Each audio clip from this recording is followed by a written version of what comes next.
Buenos días, en este video vamos a hablar de nuestro nuevo tema de este segundo periodo, la Revolución Francesa.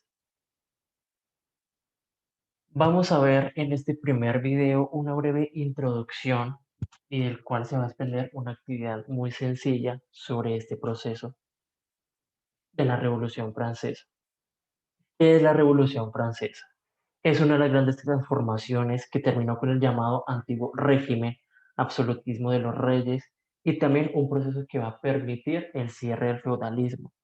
Sus transformaciones repercutieron en otros países que buscaban emanciparse o suprimir las relaciones feudales de producción para sustituirlas por regímenes de igualdad jurídica de los ciudadanos y en la división de poderes ejecutivo, legislativo y judicial.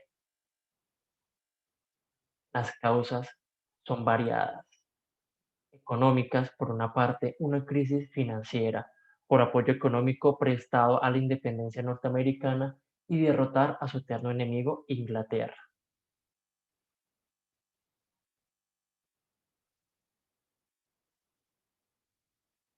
Déficit estatal. El rey gobernante Luis XVI quiso fortalecer el aparato estatal, subiendo los impuestos a la población, incluida la burguesía. Además, la nobleza y el clero no pagaban impuestos.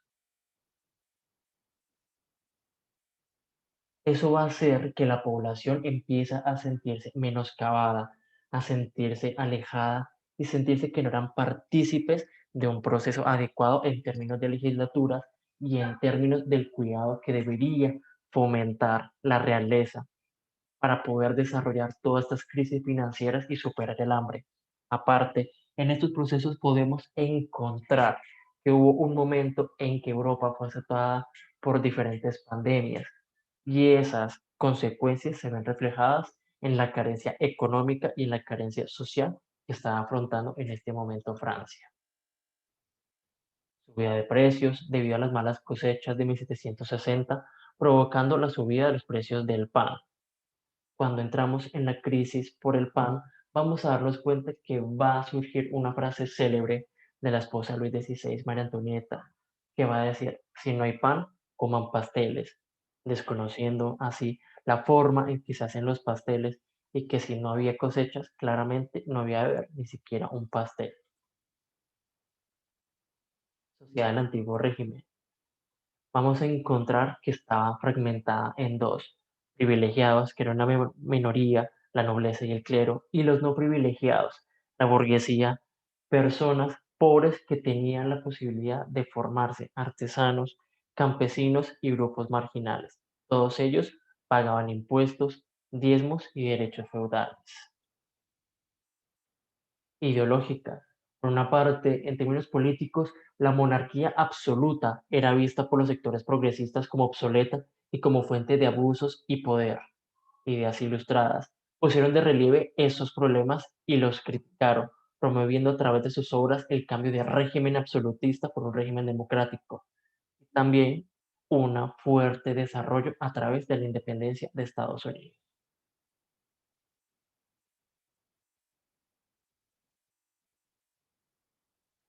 Vamos a encontrar en este proceso de ideas ilustradas personas como Montesquieu, Rousseau y diferentes pensadores políticos y sociales que van a sugerir el cambio de un régimen netamente a través de reyes para un régimen de democracia basado en el voto popular y basado en la interdependencia de poderes. El rey ya no sería un supremo, sino vamos a hablar de un posible presidente o un posible monarca democrático que nos va a permitir reconocer la interdependencia, el poder legislativo, ejecutivo y judicial que hoy en día rige todo país que se va en gloria de ser una república netamente democrática.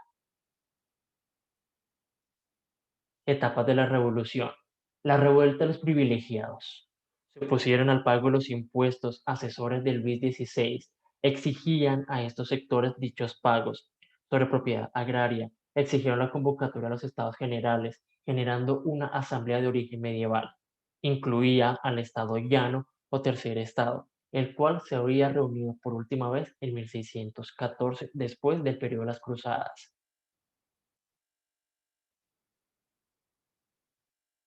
Los estados generales.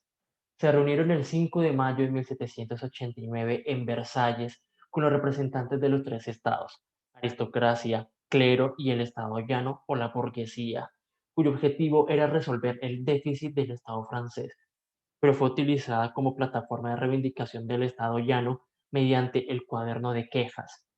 Se pidió votación individual y no por bloque, no aceptado por los privilegiados, por lo que el Estado llano abandonó el lugar y se reunieron en otro sitio, llamándolo el juego de la pelota, lo que se conoce como el juramento del juego de la pelota, es decir, no hicieron absolutamente nada. Se pasaron la pelota unos a los otros sin querer resolver las situaciones que necesitaban los franceses de la época para sobrellevar y superar el hambre, el menoscabo, la ignorancia y los privilegiados a través del feudalismo. En síntesis, la Revolución Francesa va a permitir que se pueda hablar de la caída del feudalismo y de la monarquía absoluta.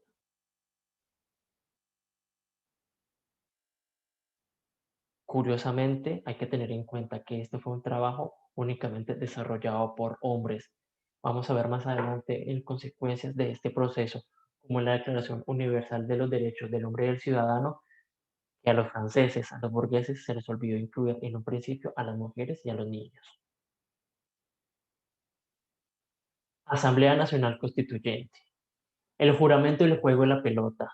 Se erigió una Asamblea Nacional jurando no disolverse por ningún motivo y elaborar una constitución para Francia que limite el poder del rey. De ese modo, la Asamblea Nacional constituía la Asamblea Constituyente de 1789 a 1791. Podemos ver aquí el desarrollo de la primera constitución política de la historia de la humanidad. El 14 de julio de 1789, la burguesía, con el apoyo del pueblo, tomaba la Bastilla. La Bastilla es un símbolo del absolutismo, iniciándose el proceso revolucionario, día de la fiesta nacional para este país. Recordemos entonces, el 14 de julio podemos decir que a través de la toma de la Bastilla, de este castillo, la burguesía inicia el proceso revolucionario.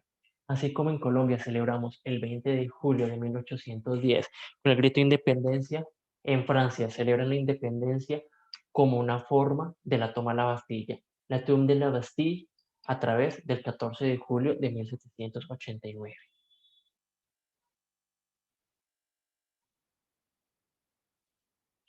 La Asamblea Constituyente abolió los derechos de los feudales, se confiscaron bienes de la iglesia y nobleza, se declararon los derechos del hombre y del ciudadano, así como la igualdad y la libertad del hombre, igualdad en derechos, libertad en el pensamiento y libertad de todas las posibilidades. Se crea la Constitución de 1791 que declaraba a Francia una monarquía limitada o constitucional donde regía la división de poderes y la soberanía nacional.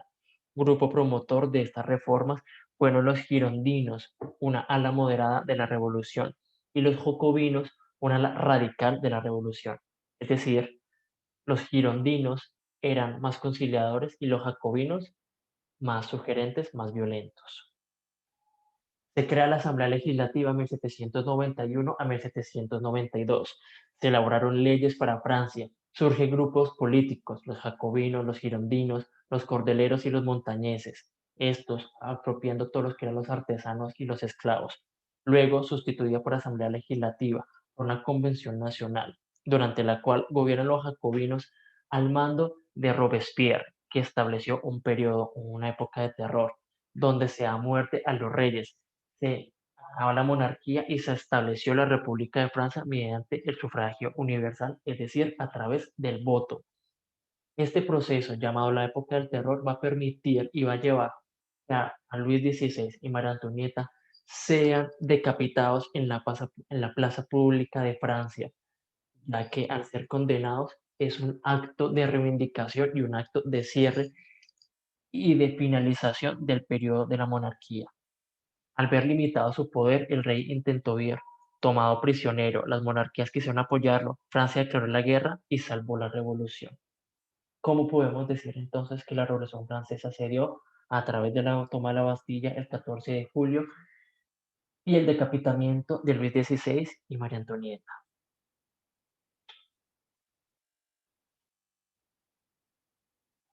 Aquí podemos ver en pantalla revolucionarios, Montesquieu, Rousseau. y el proceso en que es condenado y decapitado Luis XVI en la plaza pública para poder mantener las ideas de la Revolución Francesa. Este acto de presentar la cabeza cortada de Luis XVI es el acto quizás más simbólico de la revolución. Podrán decir que puede ser un poco duro, un poco sanguinario quizás, pero gracias a este proceso es que Francia se declara libre y surge finalmente la democracia participativa. Obra de la revolución. Declaración de los Derechos del Hombre y del Ciudadano basada en los principios de la Ilustración: libertad, igualdad y fraternidad. Libertad en el pensamiento, igualdad en derechos, fraternidad en lo económico. Permitió la tolerancia religiosa, la libertad de conciencia y los derechos civiles para protestantes y judíos. Ya no hablamos de una única religión, sino un Estado laico, es decir, se permite multiplicidad de religiones. Más adelante veremos cómo una mujer, Olympe de Gouges, va a hablar de la Declaración Universal de los Derechos de la Mujer y de la Ciudadana y de las Niñas. Aquí podemos ver entonces la Declaración Universal de los Derechos del Hombre. Esto va a surgir y a través de las ideas de la revolución y de la declaración es un precedente para que países latinoamericanos, especialmente Colombia, tomen estas ideas de la revolución para generar el grito de independencia de 1810. Gracias a la Declaración Universal, hoy en día tenemos nuestra Constitución colombiana. Se separó el Estado de la Iglesia, toman caminos separados, se eliminó el sistema feudal poniendo fin a los privilegios de los feudales. Abolición del absolutismo de los reyes o antiguo régimen por el capitalismo industrial en Francia. Es decir, aquí podemos ver la caída del feudalismo y surgimiento de un capitalismo temprano. Un capitalismo que junto con Inglaterra van a marcar la revolución industrial y el surgimiento del capitalismo a través de las máquinas de vapor y nuevas formas de reconocimiento económico que ya no eran basadas únicamente en la agricultura, sino a través de la minería y máquinas de vapor. Este Luis XVI, surgimiento del capitalismo, redistribución de la riqueza y de la propiedad de la tierra, donde la burguesía fue la más beneficiada, acceso a la educación al margen del origen de la familia, la situación social o lo económico. Políticamente influenció a otras revoluciones europeas, especialmente la independencia de las colonias americanas, lo que es el virreinato de Nueva Granada, lo que hoy en día es Colombia, Venezuela, Ecuador, Perú, revoluciones e independencias en América del Sur y el Cono Sur, como lo son las argentinas, las chilenas, las brasileñas. Inspirados todo desde la Revolución Francesa, que inspiraron a Rafael Núñez, van a inspirar a lo que conocemos como nuestro prócer de la independencia, a Simón Bolívar